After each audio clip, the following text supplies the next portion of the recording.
He smiled, told me, "I love you, Grandma," and then stole every last cent he could. The hum of the refrigerator was the only sound in the room after he'd leave, a sound that started to feel like a warning. But what I did next, in complete silence over months, was something he never saw coming. Stay with me until the end to see what was inside the file I placed on the coffee table instead of his usual cup of tea. Subscribe, leave a like, and tell me in the comments where you're watching from. Whether it's from your phone, your work, or the comfort of your couch at home. My name is Judith Adler, and I am 72 years old. For 41 of those years, I was a certified public accountant. My world was one of balance sheets, audits, and the relentless pursuit of a single, misplaced penny. Numbers don't lie, and I built a life on that certainty here in Charleston, South Carolina. After my husband, David, passed a decade ago, I traded my ledgers for orchids. They require the same patience, the same meticulous attention to detail. My condo at Folly Beach isn't large, but it's mine, and the balcony is a riot of phalaenopsis and cattleya blooms, their waxy petals a comfort against the salty Atlantic breeze. My days have a rhythm as steady as the tide. I wake with the sun, walk along the shore where the sand is still cool and damp, and then tend to my flowers. The greatest joy, the brightest spot in my quiet routine, has always been my grandson, Ryan. At 22, he is everything a grandmother could hope for. Handsome, smart, studying engineering at a university that costs more than my first house. I help with his tuition, of course. It's what my savings are for. He is the perfect grandson, visiting every week to help me with the complicated world of smartphones and streaming services, always with a patient smile. He'd sit at my kitchen table, the scent of the lemon pound cake I always baked for him filling the air, and he'd listen to my stories. He'd ask about David, about my first job, about what Charleston was like in the 60s. I saw in his eyes the reflection of a legacy, a future I was proud to invest in.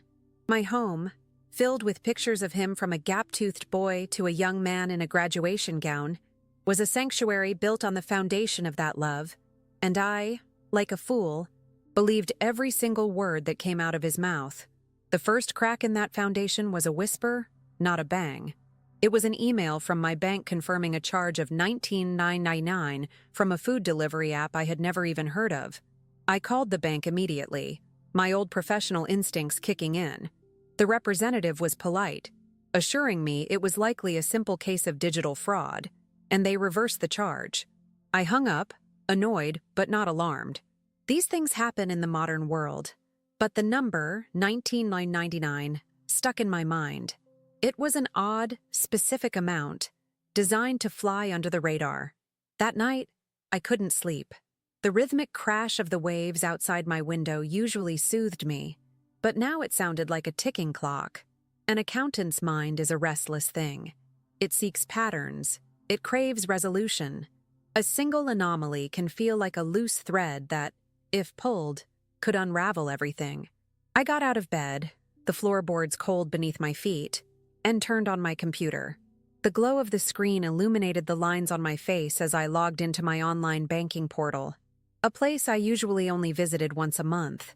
I decided to go back 3 months, just to be safe, I told myself, just to quiet the unease that had settled in my chest. I scrolled through pages of transactions, my eyes scanning for anything out of place. There was the grocery bill, the utility payment, the check I wrote for the Orchid Society. It all looked normal, mundane. I almost closed the laptop, almost convinced myself I was just being a paranoid old woman, succumbing to the fears everyone warns you about at this age. But then I saw it. A $9.99 charge from a streaming service I didn't recognize. A week before that, a $24.50 purchase from a video game website.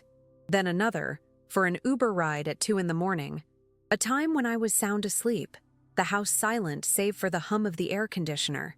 My blood went cold. These weren't just random fraudulent hits from some stranger across the world. They were small, stealthy, and frequent. It was a slow, methodical bleed. I felt a wave of nausea. I gripped the edge of my desk, my knuckles white. This wasn't a data breach. A hacker would have gone for a big score, emptied the account. This was different. This was personal. It was calculated to go unnoticed.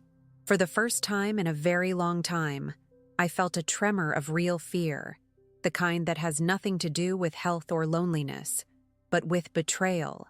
I still didn't know who was responsible, but I knew that the answer was going to destroy a part of my life I held sacred. My first thought was to call my daughter, Sarah, Ryan's mother. I picked up the phone, my thumb hovering over her contact photo. I imagined her voice, full of concern, then dismissal. "Oh, Mom, you probably just clicked on something by accident. Let me have Ryan come over and check your computer for viruses." She, like everyone else, saw me as a fragile, technologically illiterate senior. Admitting my suspicion would make me sound confused, maybe even senile. They would look at me with pity, and the thief would just get smarter. So I put the phone down. This was a battle I would have to fight alone, in silence. The next morning, I went to my office supply closet and pulled out a fresh ledger book, the kind with crisp, blue-lined pages that I hadn't touched in years. I sharpened a pencil, its woody scent a familiar comfort from my past life. With a ruler and a steady hand, I began to transcribe every single suspicious charge from my bank statements, noting the date, the amount, and the vendor. My handwriting was as precise as ever, a stark contrast to the chaos swirling in my heart. The process was agonizing. Each entry was a small cut. I felt the shame burn in my cheeks. How could I have been so careless? Judith Adler, who could spot a rounding error in a multi-million-dollar corporate account, had let this happen in my own home. The feeling of violation was profound. My condo, once my safe harbor, now felt compromised, as if a stranger had been walking through its rooms while I slept, touching my things, breathing my air. Then, I started a new column in my ledger, Ryan's Visits. I pulled out my old daily planners, the ones where I noted appointments and birthdays. My heart hammered against my ribs as I began to cross-reference the dates. The first match felt like a physical blow. A $40 charge for a ride-sharing service on a Wednesday night. I checked my planner. 2 p.m., Ryan visits for cake. My breath hitched. It couldn't be. It had to be a coincidence. But it wasn't. The pattern was devastatingly clear, laid out in my own neat script. A subscription for a gaming service activated the day after he'd fixed my laptop. A series of food delivery orders on weekends when he was supposedly studying in his dorm, all charged to my card. The fraudulent transactions were a shadow, a dark echo that followed every single one of his visits. The kind smiles, the patient help with my phone, the hugs at the door. Were they all a performance? The image of my grandson, the bright, loving boy I adored, began to fracture. In its place was a stranger, a calculating thief who looked at me and saw not his grandmother, but a mark, an easy target. Every memory I cherished was now tainted, replayed in my mind through a lens of suspicion. The "I love you, Grandma," he'd say before leaving, now rang hollow. A cruel, mocking lie that echoed in the quiet of my home long after the front door had closed. I felt a profound sense of loneliness, deeper than any I had felt since David died. This was a grief I couldn't share. To voice my suspicion would be to detonate a bomb in the heart of my family. Sarah adored her son, saw him as perfect. Accusing him would shatter her world and likely sever my relationship with her forever. They would close ranks, protect him, and I would be cast as the villain, a bitter old woman making up stories.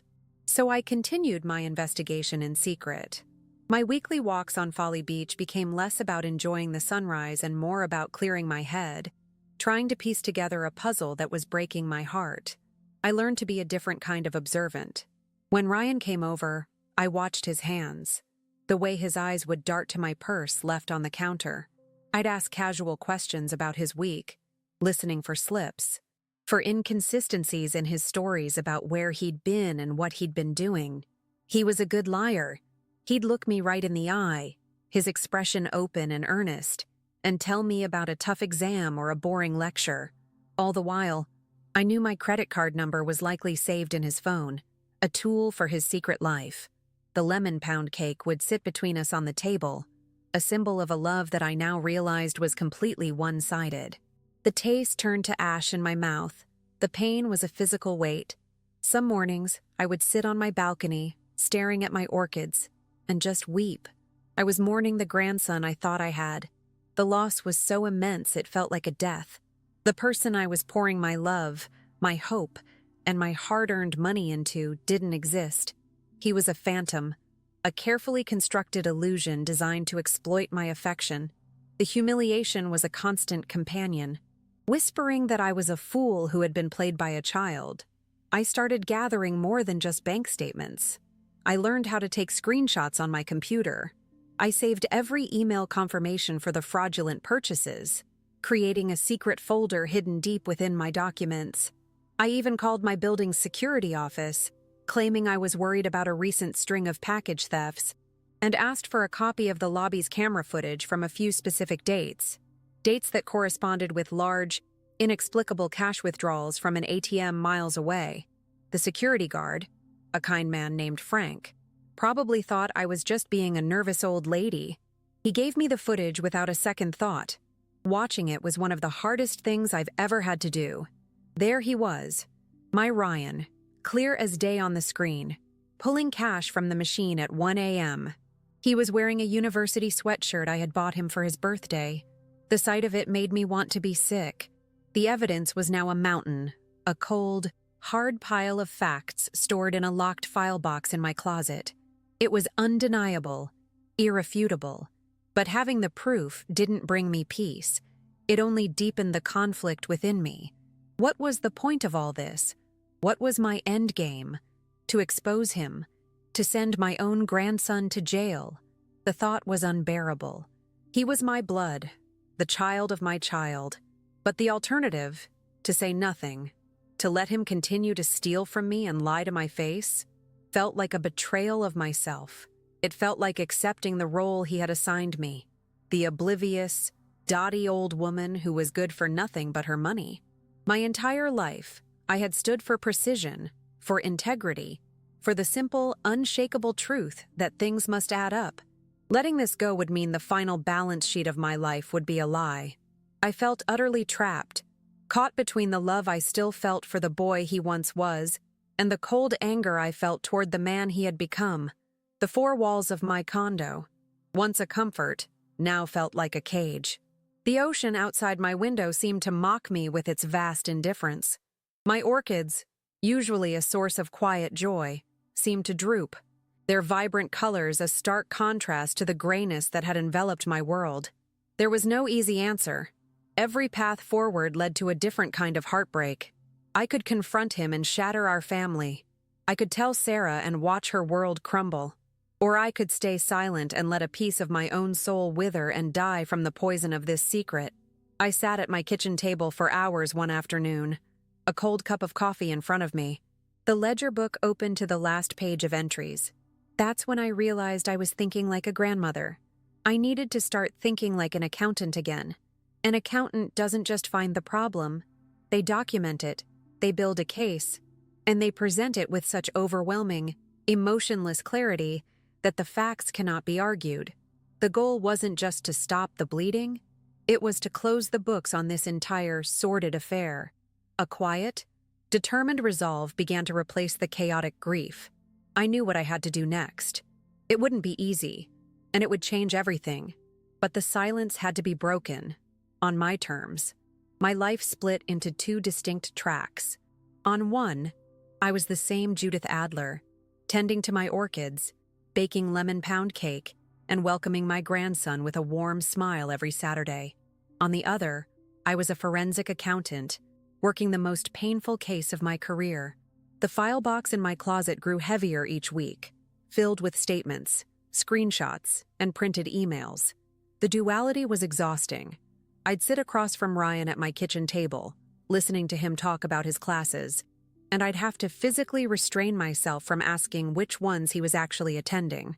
The love I felt was still there, a phantom limb aching for a boy who no longer existed.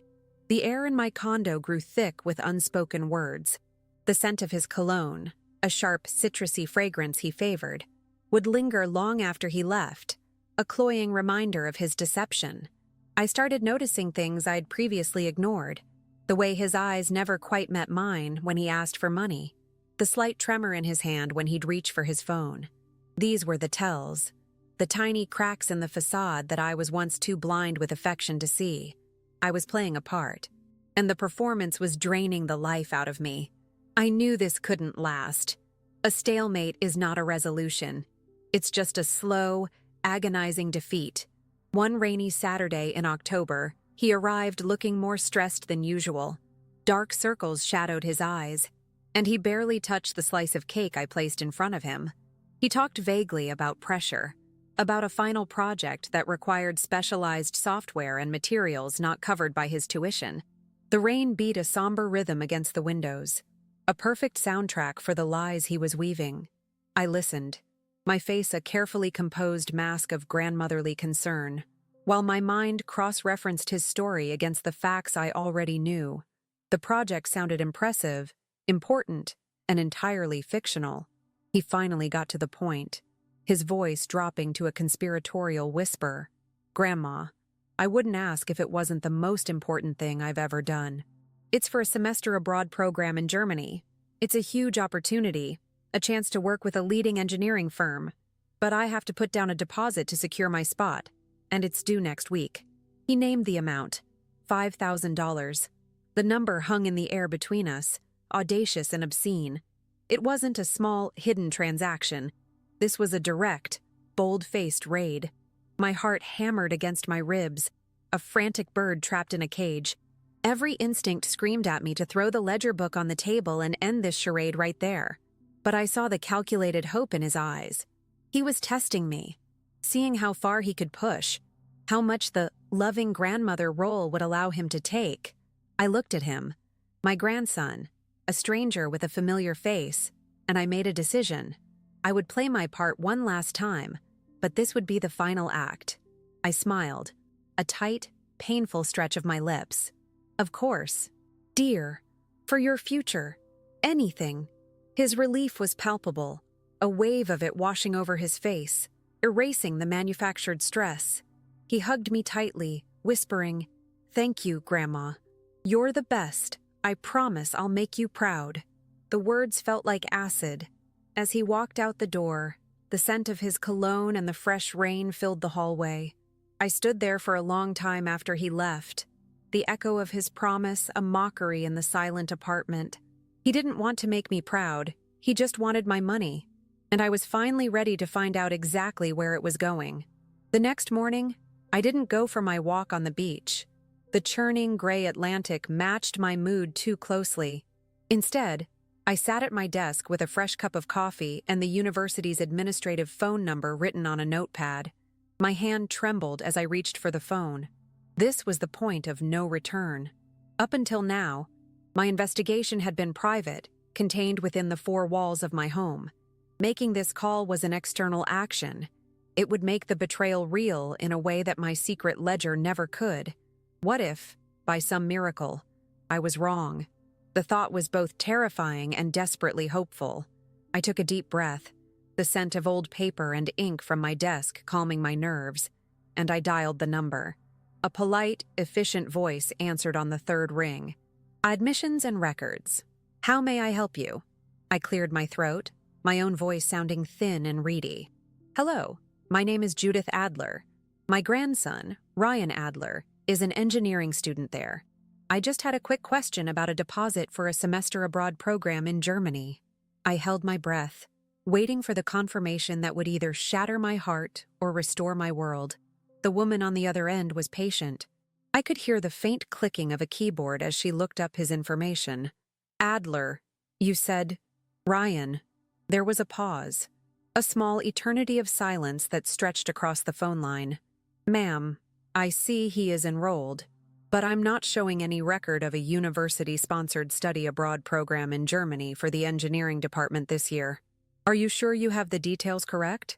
Her words were gentle, professional, and they landed like hammer blows. I felt the air leave my lungs. No, no program, I asked, my voice barely a whisper. But his tuition, he's in good standing, isn't he? The silence on the other end of the line was different this time. It was hesitant, uncomfortable. Ma'am, I'm not really authorized to discuss a student's academic or financial standing with a third party, but let's just say his attendance this semester has been irregular. Perhaps you should speak with him directly. The carefully chosen words, the professional evasion, told me everything I needed to know. I hung up the phone without another word. The receiver felt impossibly heavy in my hand as I placed it back in its cradle. The silence that followed was absolute. It wasn't just that the Germany trip was a lie. His entire life, the one I was funding, the one I was so proud of, was a lie. He wasn't a struggling student. He wasn't even really a student at all. The money wasn't for books or software or a brilliant future. It was for something else. A secret life I couldn't even begin to imagine. The grief I had been holding at bay for months came crashing down on me. A tidal wave of sorrow and rage. I wrapped my arms around myself, rocking back and forth in my office chair, the sobs racking my body. It wasn't about the $5,000. It was about the years of love I had invested, the trust I had given so freely, all of it squandered and betrayed. He hadn't just stolen my money, he had stolen my memories, poisoning every happy moment we had ever shared. He had made a fool of me. I cried until there were no tears left, leaving only a hollow, echoing emptiness. I stared out the window at the gray sky, my reflection a pale, ghost-like image in the glass. The old Judith, the trusting, doting grandmother I, had died in that phone call. In her place was someone else, someone colder and clearer. The fog of emotion had lifted, replaced by the stark, unforgiving clarity of an audit. The books didn't balance. The discrepancy was no longer a matter of missing funds. It was a matter of a missing person, the grandson I thought I knew. A strange calm settled over me. The path forward was no longer murky or conflicted. A simple confrontation was out of the question. He would lie. He would cry. He would manipulate my daughter. And she would believe him. They would paint me as a confused, paranoid old woman. I had seen it happen in business countless times. When the numbers are damning, people attack the accountant. I would not allow that to happen. My evidence had to be more than just a stack of papers. It needed to have legal weight. My gaze fell upon my old roll-top desk, a gift from David when I first passed my CPA exams. It was a symbol of my life's work, of order and integrity. I opened a drawer and pulled out an old business card holder. My fingers, steady now, flipped through the cards until I found the one I was looking for. It was for a lawyer, a litigator I had worked with on a complex corporate fraud case over 20 years ago. He was sharp, relentless, and had no tolerance for deception. I picked up the phone again. This time, my hand did not shake. When his secretary answered, my voice was firm and clear. "My name is Judith Adler. I need to schedule a consultation with Mr. Davies regarding a personal financial matter. It involves extensive and well-documented fraud." There was no hesitation, no doubt. I was no longer a victim hiding in the shadows. I was a client, building a case. That night, for the first time in months, I slept soundly. The rhythmic crash of the waves outside no longer sounded like a ticking clock, but like a steady, powerful drumbeat, marching toward a final accounting. Ryan had made a critical error. He had assumed that because I was old, I was also weak. He had assumed that because I loved him, I was also a fool. He had forgotten who I was. He had forgotten that for 41 years, my job was to find the truth, no matter how well it was hidden. My plan began to form, not out of anger, but out of a need for order, for a final balance sheet that would set the record straight. It would not be a screaming match over the kitchen table. It would be a quiet, methodical presentation of facts. He wanted $5,000 for a fictional trip to Germany. I would give him something else instead.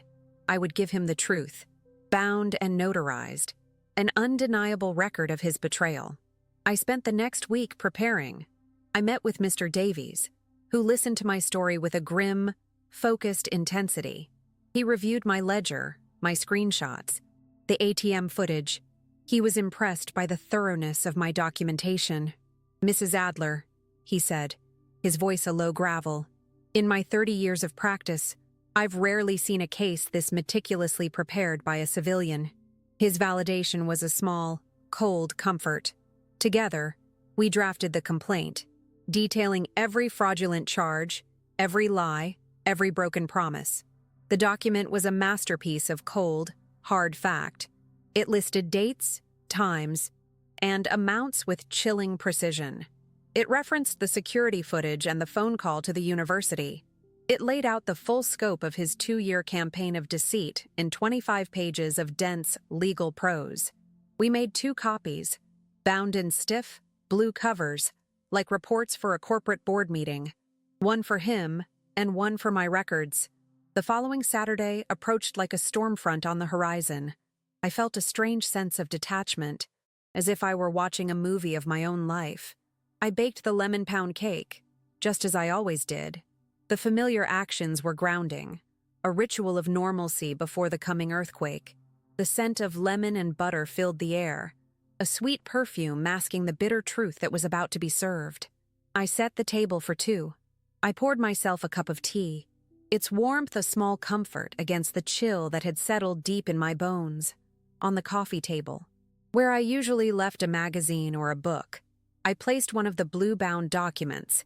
It sat there, stark and imposing against the dark wood of the table. It looked like a final exam, a final judgment. When the doorbell rang, my heart gave a single, hard thump, and then it was calm. I was ready. I walked to the door, my steps even and measured. This was not a grandmother about to be broken by a confession. This was an auditor, about to present her findings. I opened the door, a serene smile on my face. "Ryan, dear," I said, my voice perfectly steady. "I'm so glad you could make it. Come in. We have so much to discuss." He stepped inside, shaking the autumn rain from his jacket and bringing the scent of wet leaves and damp earth into my warm, lemon-scented condo. "Smells amazing in here, Grandma," he said, his smile as easy and familiar as ever. He was completely at ease, a predator returning to his hunting grounds, unaware that the landscape had fundamentally changed. I watched him hang his coat, the casual confidence in his movements a testament to how thoroughly he believed in my ignorance. For a fleeting moment, I felt a surge of pity for the boy walking so blindly into the end of his world. I led him into the living room, my steps measured, my posture straight. The air felt charged, thick with everything I hadn't said for months. The rhythmic drumming of the rain against the large sliding glass door to my balcony seemed to be counting down the seconds. He sank into the plush armchair he always favored, the one with the best view of the ocean, and let out a relaxed sigh. He was performing his role as the loving grandson, expecting his usual reward of cake and conversation. Perhaps even a check slipped discreetly into his hand before he left. His eyes fell upon the stark, blue-bound document on the coffee table. A flicker of curiosity crossed his face, but no alarm. "What's this?" he asked, reaching for it with a casual air. "Finally getting your affairs in order. Don't go leaving me out of the will, Grandma." He laughed, a light, carefree sound that grated on my nerves like scraping metal. The joke was so close to the bitter truth of his intentions that it made my stomach clench. I had to consciously relax my hands, which had tightened into fists at my sides. "Sit down, Ryan," I said, my voice softer than I intended, but with an undercurrent of steel he couldn't have missed. The smile on his face faltered, just for a second. He settled back into the chair, a slight frown now creasing his brow as he tried to read the new atmosphere in the room. The familiar comfort was gone, replaced by a formal tension he didn't understand. The space between us, usually filled with easy affection, now felt like a vast, empty courtroom. He was no longer a guest, he was a respondent. I didn't immediately address the document. Instead, I sat opposite him and folded my hands in my lap, a picture of calm composure. "Tell me about Germany," I said, my voice even. "I want to hear all about this program. What firm will you be working with? What will the project entail?" I asked the questions with genuine curiosity in my tone, giving him one final chance to walk back from the precipice to see the trap he was setting for himself. It was a foolish hope, the last gasp of the grandmother I used to be. His face lit up, relieved to be on familiar ground. The brief tension dissipated as he launched into the elaborate fiction he had constructed. He spoke of a prestigious engineering firm in Berlin, a cutting-edge project involving renewable energy, and the invaluable experience it would provide. He was a masterful storyteller, weaving in small, believable details and feigning a humble excitement that would have been utterly convincing just a few months ago. I listened, my heart a cold, heavy stone in my chest, marveling at the sheer audacity of his performance. I let him speak for a full 5 minutes, never once interrupting. I watched the way his hands moved as he described the fictional laboratories, the way his eyes shone with false ambition. He was so caught up in his own lie, so confident in his ability to deceive me, that he didn't notice the change in my expression. My face was no longer a mask of grandmotherly pride. It was the impassive face of an auditor who has already found the fraud and is simply letting the suspect talk himself into a corner. When he finally paused, breathless with his own fabricated enthusiasm, a profound silence descended upon the room, broken only by the steady rain. I let the quiet stretch, allowing the weight of his lies to hang in the air between us. Then, I leaned forward slightly. "That is an incredible story, Ryan," I said, my voice low and clear. "It's a shame that not a single word of it is true." The statement landed with no drama, no anger, just the quiet, devastating finality of a closing ledger. His confident expression dissolved into a mask of bewildered confusion. A nervous, sputtering laugh escaped his lips.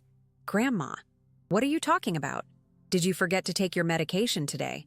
he asked, his first instinct to reach for the cruelest, most obvious weapon, my age. He tried to frame me as senile, confused. The insult was a physical blow, but it also served a purpose. It extinguished the last lingering ember of affection I felt for the boy in front of me. Now, there was only the case. My gaze was unwavering. I felt a strange, cold calm settle over me, the familiar focus of a difficult audit taking over.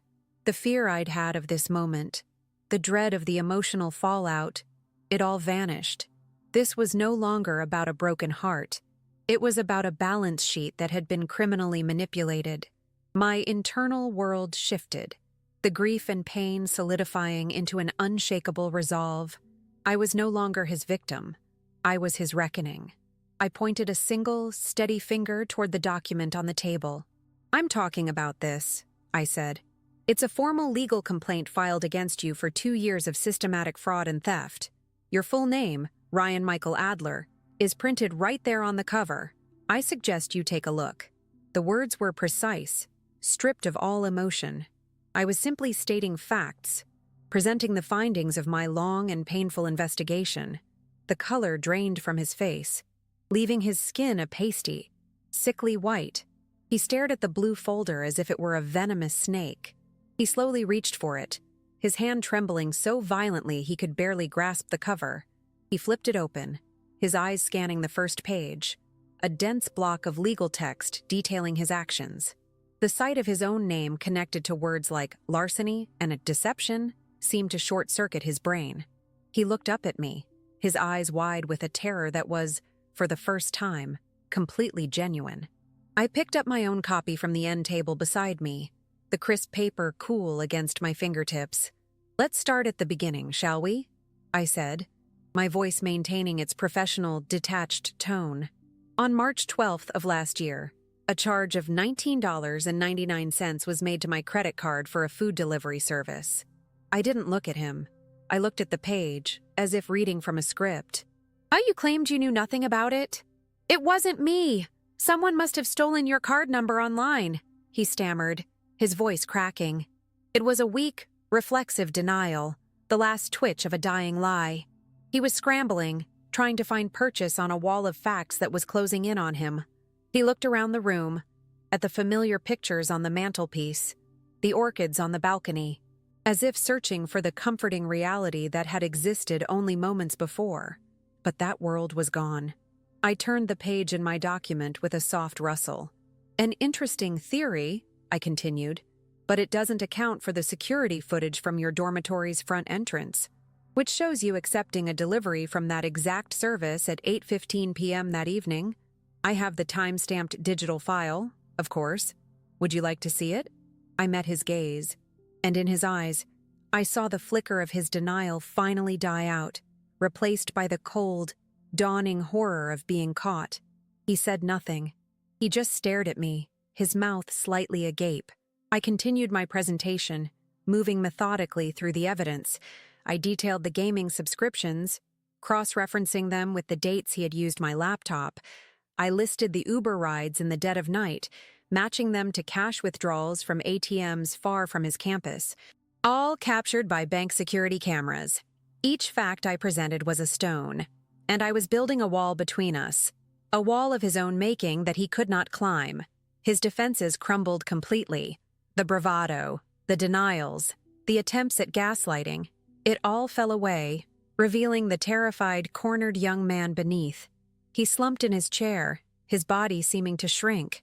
"Grandma, please," he whispered, the words barely audible over the sound of the rain. "I can explain everything. I got into some trouble. I owe some people money. I was scared. I was going to pay you back. I swear." This was the moment I had dreaded most. The appeal to my sympathy, the sob story designed to reframe his predatory actions as a series of desperate mistakes. A part of me, the grandmother, wanted to ask what kind of trouble, to help him, to fix it, but the accountant knew better. This was just another tactic, another manipulation. An excuse is not a reason, it's a deflection of responsibility. I had to hold the line, not for my sake, but for his. I held up a hand to stop him. "Your reasons are irrelevant at this point, Ryan. This document isn't about your motives, it's about your actions."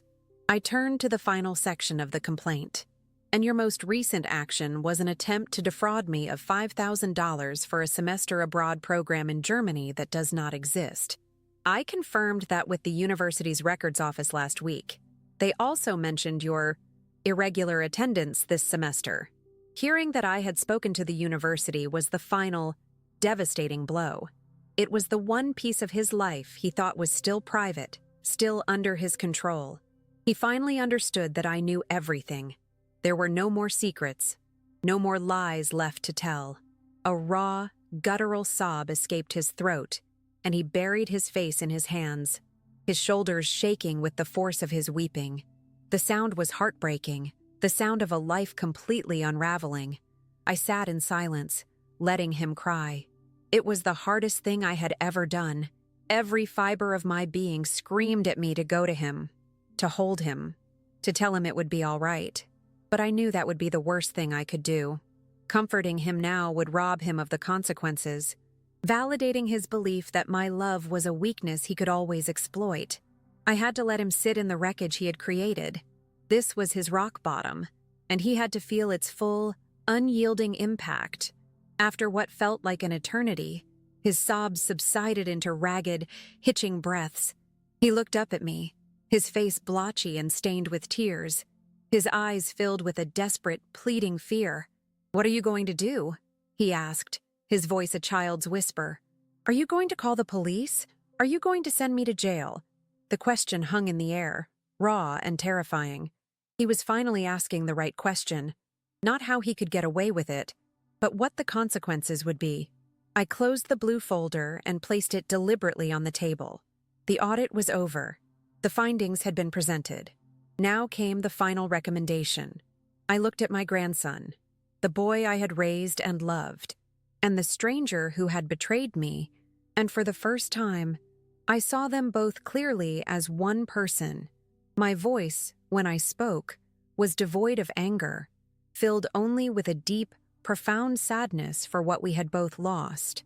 "That isn't my decision to make, Ryan. It's yours," I said softly. "The document you're holding is a choice. On one hand, it represents a legal path. I will file it, and the justice system will take its course. Your mother and I will be out of it, and you will face the consequences of your actions in a court of law. That is option one, and it is clean and simple. He stared at me, his mind racing to comprehend what I was offering. I gave him a moment before continuing. Or, I said, leaning forward, there is another path. It is not easier. In fact, it will be the hardest thing you have ever done. It is a path of accountability. You will drop out of school. You will get a full-time job. 2, if necessary.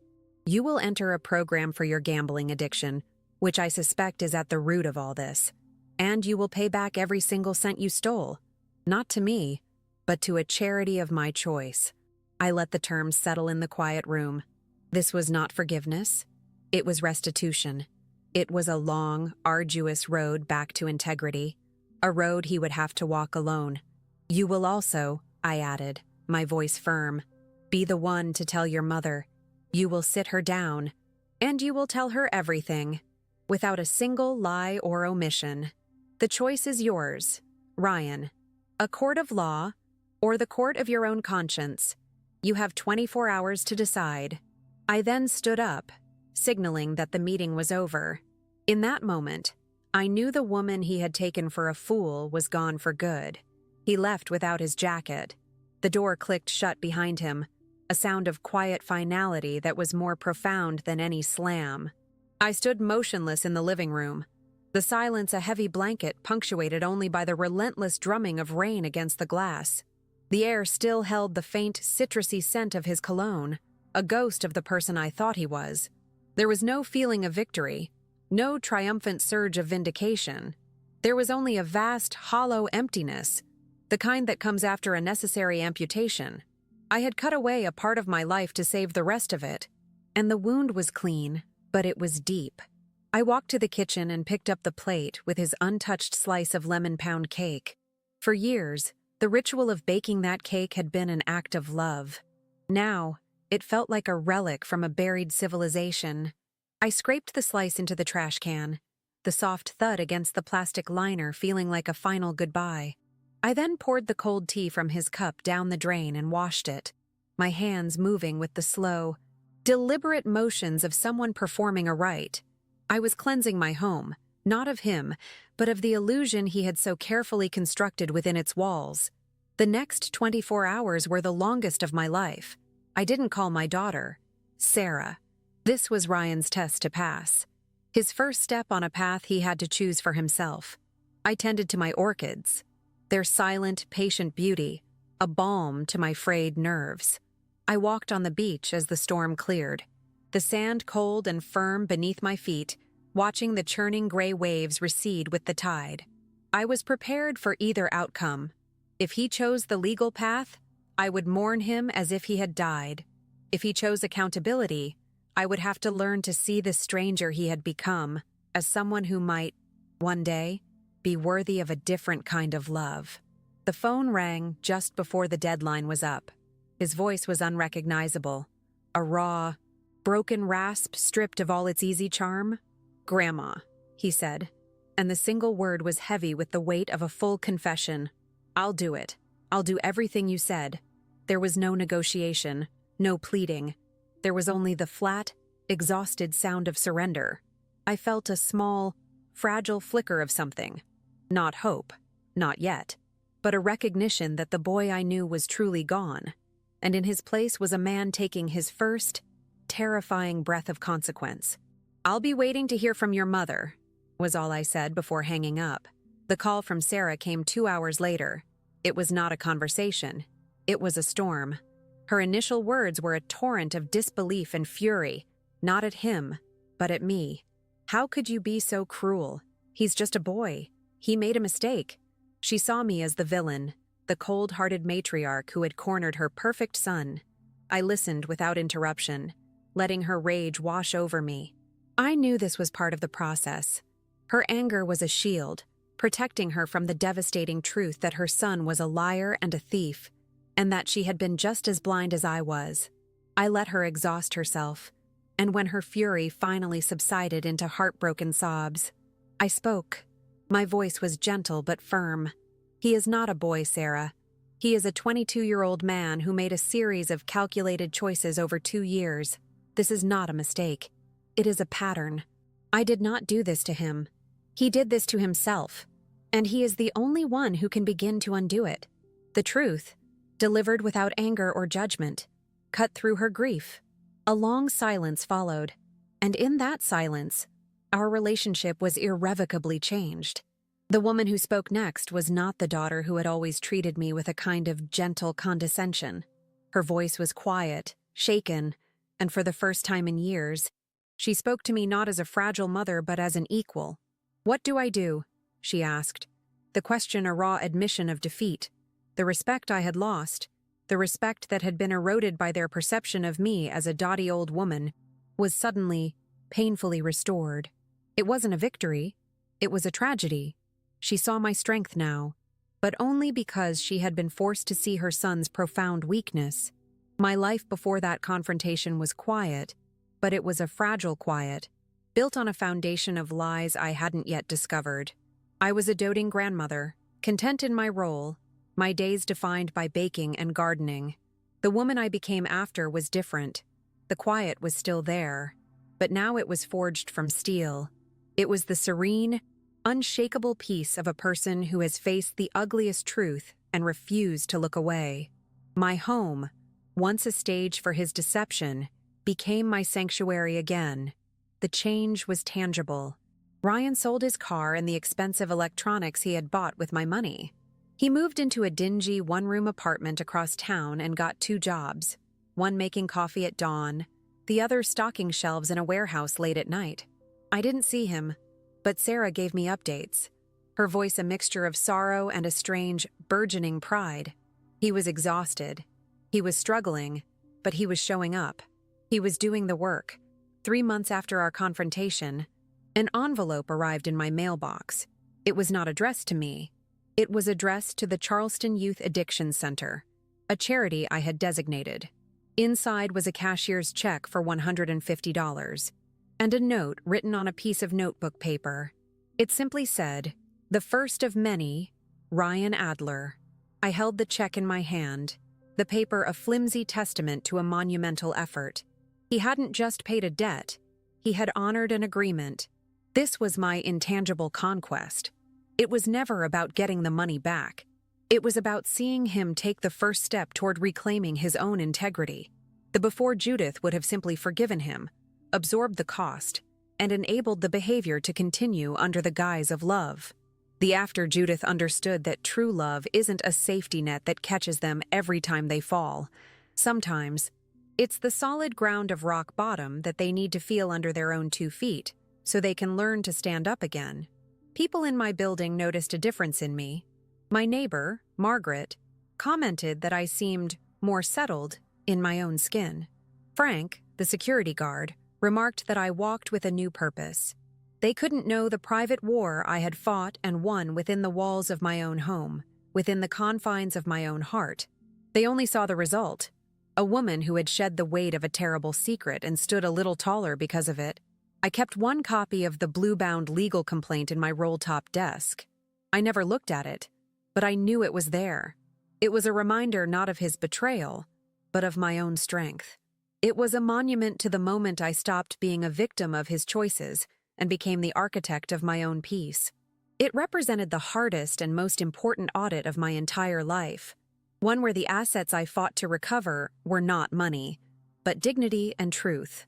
The contrast between the woman I was and the woman I am now is stark. Before, my affection was a given, an endless resource he could tap at will. I was the gentle, predictable grandmother from a storybook. Now, my love is not unconditional.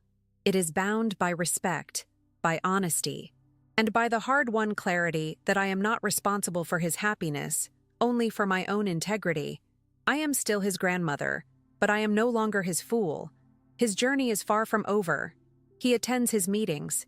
He works his jobs. He continues to send the checks to the charity every single month. Our relationship does not exist in the warm, easy way it once did. There are no more weekly visits for lemon pound cake. Our conversations are infrequent, stilted, and focused on the practicalities of his progress. The old affection is gone, and I don't know if it will ever return, but something new is being built in its place. something more honest. It is being built not on shared laughter and easy hugs, but on the difficult foundation of accountability. He no longer looks at me with the calculating eyes of someone who wants something. He looks at me with a guarded, painful respect. He sees me not as a means to an end, but as the immovable object that stopped his descent. My personal reflection on this path is not one of pride, but of a profound, somber gratitude. I am grateful that I had the clarity to see the truth, the training to document it, and the courage to present it without malice. My career as an accountant taught me that numbers don't lie, but this experience taught me that love can, if you allow it to blind you to the facts. The greatest lie is the one we tell ourselves when the truth is too painful to bear. I rediscovered a part of myself I thought was long retired, the sharp, analytical woman who demanded that the books balance.